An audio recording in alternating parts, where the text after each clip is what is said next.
Hello, in this video I want to show you how to factory reset your Soundpeats S5.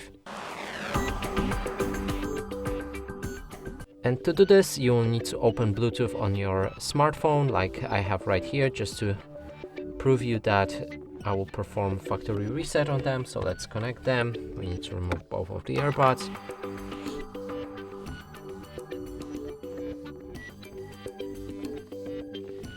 And click on to pair them.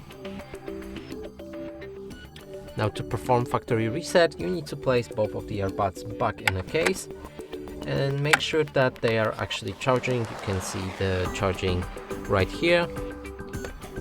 Then hold the buttons on both of the earbuds right here until you see that they starts flashing in a red lamp on both of them.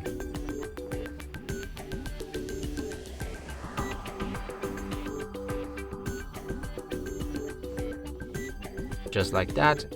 Now I can release the button. They should disappear from your Bluetooth list, and that's how you perform factory reset. And that's it for this video. Hope you like it. Please consider subscribing to our channel, leave a like and a comment below.